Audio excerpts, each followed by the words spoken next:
कोई खिलाड़ी अकेले दम पे क्रिकेटिंग वर्ल्ड को कितने साल तक डोमिनेट कर सकता है, खासकर जब वो एक गेंदबाज हो तो फिर मुश्किल तो होगी, क्योंकि कोई तो बल्लेबाज होगा जो इस खिलाड़ी के लिए नाइटमेयर साबित होगा। पर डेल स्टेन की कहानी इससे थोड़ी अलग है। अपने प्राइम एरा में कोई बल्लेबाज तो क्या, पूरा क्रिकेटिंग वर्ल्ड इस नाम से डरता था। मुथैया मुरलीधरन के नाम 800 विकेट तो हैं, लेकिन इतनी गेंदें अगर स्टेन ने डाली होती तो ये विकेटों का आंकड़ा 1000 से भी पार हो सकता था। ये कहानी 6 साल तक टेस्ट रैंकिंग को होल्ड करना और अपने प्राइम एरा में हर टीम को घर में घुस के हराने तक ही सीमित नहीं है। फिर कैसे एक इंजरी से डेल स्टेन का करियर तबाह हो जाता है। चलिए जानते हैं 21वीं सदी के सबसे बेहतरीन गेंदबाज के बारे में। डेल विलियम स्टेन का जन्म 1983 को एक ऐसी जगह होता है जहाँ जंगल ज्यादा और क्रिकेट की पिचें कम थी। गरीबी का एक दौर गुजारने के बाद ये प्रतिभा उस सपने तक पहुंचती है जो हर क्रिकेटर का होता है। ये जानकर आपको हैरानी होगी कि डेल स्टेन के पास अपने पहले मैच में पहनने के लिए जूते तक नहीं थे। वो साल 2004 होता है जहाँ डेल स्टेन का टेस्ट डेब्यू अंग्रेजों के खिलाफ होता है। डेल स्टेन अपने डेब्यू सीरीज में इतना कुछ खास कमाल कर नहीं पाते हैं, इसी कारण उन्हें 100वें मैच से ड्रॉप कर दिया जाता है। लेकिन ये प्रतिभा काउंटी क्रिकेट में बेहतरीन प्रदर्शन करने के बाद साल 2006 में न्यूजीलैंड के खिलाफ टेस्ट मैच में उतरती है। हर कोई हैरान था। 145 प्लस की रफ्तार और गेंद इन स्विंग और आउट स्विंग, किसी को समझ नहीं आया कि गेंद जा कहाँ रही है। उस समय कमेंटेटर ने स्टेन की गेंदों को यूएफओ कहा था, जो दिख तो रही है लेकिन पकड़ में नहीं आ रही है। इस मैच के बाद क्रिकेटिंग वर्ल्ड ने डेल स्टेन का नाम सुना था। उसके बाद साउथ अफ्रीका टीम 2 मैचों की टेस्ट सीरीज के लिए श्रीलंका जाती है। इसी सीरीज का पहला मैच वही था जिसमें कुमार संगाकारा और महिला जयवर्धने के बीच रिकॉर्ड 724 रन की साझेदारी होती है। स्टेन 2 मैचों में 8 विकेट लेते हैं और ये सीरीज ड्रॉ हो जाती है। यही वो साल था जब स्टेन ऑस्ट्रेलिया के खिलाफ अपना ओडीआई डेब्यू करते हैं, पर डेल स्टेन की ऑस्ट्रेलियन राइवलरी अभी बहुत दूर थी। साल के आखिर में इंडियन टीम साउथ अफ्रीका का दौरा करती है, पर सीरीज के आखिरी मैच में स्टेन टीम इंडिया को दूसरी पारी में 169 पे ढेर कर देते हैं और इस मैच में वो 100 विकेट लेते हैं। पर डेल स्टेन का प्राइम अभी बाकी था। साल 2007 डेल स्टेन के लिए एक बेहतरीन साल रहता है, जहां वो अपने पेस, एक्यूरेसी और स्विंग के दम पे हर बल्लेबाज को परेशान करते हैं। इसी साल डेल स्टेन का T20 डेब्यू न्यूजीलैंड के खिलाफ होता है। यही वो टेस्ट सीरीज थी जब डेल स्टेन का कहर टेस्ट क्रिकेट में अपने पीक पर था। न्यूजीलैंड टीम 2 मैचों की टेस्ट सीरीज के लिए अफ्रीका आती है, पर उन्हें यह पता ही नहीं था कि डेल स्टेन उनकी क्या हालत करेगा। आप स्टेन गन का खौफ इसी बात से समझ सकते हैं कि न्यूजीलैंड पहले मैच की दोनों पारियों में टोटल 300 रन भी नहीं बना पाती है। स्टेन की वो आग उगलती गेंदबाजी किसी को समझ ही नहीं आया कि हो क्या रहा है। स्टेन पहले मैच में 10 विकेट छटकाते हैं और मैन ऑफ द मैच बन जाते हैं। पर असली कहानी तो सेंचुरियन में रची जानी थी, जहां दूसरा टेस्ट मैच होना था।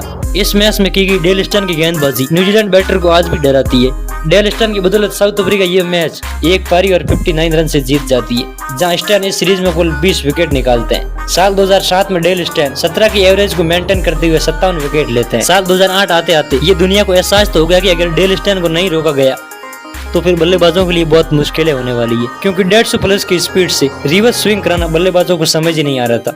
मैदान चाहे कोई भी हो, कहीं भी और पिच कैसी भी हो, स्टेन हर किसी को डोमिनेट कर रहे थे। इसी साल डेल स्टेन टेस्ट रैंकिंग में नंबर 2 पे पहुंच जाते हैं। साल 2008 में वेस्ट इंडीज साउथ अफ्रीका का दौरा करती है। ये सीरीज तो साउथ अफ्रीका जीतती है, लेकिन डेल स्टेन इस सीरीज में कुल 20 विकेट निकालते हैं और मैन ऑफ द सीरीज बन जाते हैं। उसके बाद अफ्रीकन टीम उस समय तक टेस्ट क्रिकेट की सबसे घातक टीम बन चुकी थी, जहां वो भारत के खिलाफ भारत में टेस्ट सीरीज खेलने आते हैं। इसी सीरीज के पहले मैच में सहवाग 13 शतक मारते हैं और ये मैच ड्रॉ हो जाता है। लेकिन दूसरी मैच में स्टेन के 5 विकेट हॉल के दम पे जो टीम पहली पारी में 727 रन का टारगेट देती है, वो दूसरी पारी में मात्र 76 रन पे ऑल आउट हो जाती है। साउथ अफ्रीका ये मैच 1 इनिंग और 90 रन से अपने नाम करती है। ये सीरीज टाई तो हो जाती है, लेकिन स्टेन इस सीरीज में कुल 15 विकेट झटका लेते हैं। साल 2008 के आखिर में साउथ अफ्रीकन टीम ऑस्ट्रेलिया का दौरा करती है। ये पहली बार था जब किसी और सी टीम ने ऑस्ट्रेलियन टीम को कड़ी टक्कर दी हो। इसी सीरीज का दूसरा ही टेस्ट मैच जो मेलबर्न में खेला जा रहा था, वहाँ स्टेन गन दोनों पारियों में 5 विकेट हॉल के दम पे ऑस्ट्रेलिया को 9 विकेट से हरा के मैन ऑफ द मैच बन जाते हैं। डेल स्टेन के 18 विकेट के दम पे साउथ अफ्रीका ऑस्ट्रेलिया के घर में घुस के जीत जाती है। यूं कहे तो गलत नहीं होगा कि साल 2008 में डेल स्टेन ने टेस्ट क्रिकेट को एक तरफा डोमिनेट करके रख दिया था। उसके बाद फिर वो सीरीज आती है जो डेल स्टेन को एशिया में मशहूर कर देती है। इस सीरीज के खत्म होने तक डेल स्टेन की ख्याति इस हद तक पहुंच गई कि टेस्ट क्रिकेट में इस गेंदबाज के आसपास कोई दूसरा गेंदबाज नजर ही नहीं आ रहा था। साल 2010 में साउथ अफ्रीकन टीम 2 मैचों की टेस्ट सीरीज के लिए इंडिया आती है। पहला मैच नागपुर के मैदान में, जहां बैटिंग पिच होती है। South African team Indian team को पहली पारी में 558 का टोटल देती है।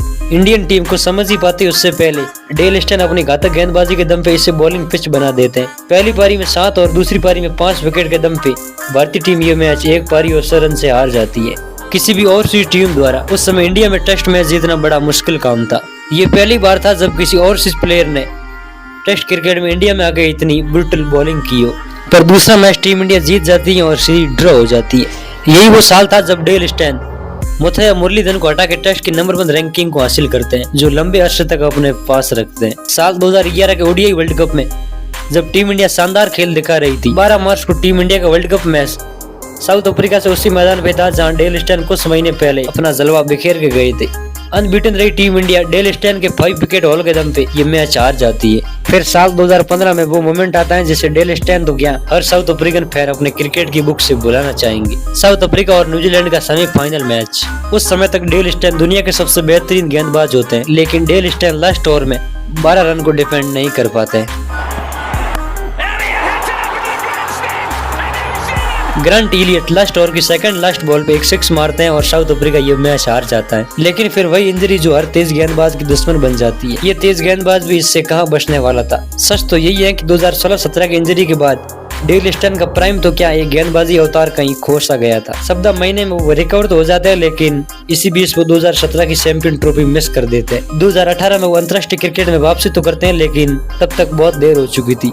अब वो डेल स्टेन नहीं रहा जिसे दुनिया जानती थी। रोहित विराट से लेकर तेंदुलकर पॉन्टिंग तक सबको इस गेंदबाज ने हिला के रख दिया था। क्या क्रिकेटिंग वर्ल्ड दूसरा डेल स्टेन देख पाएगी?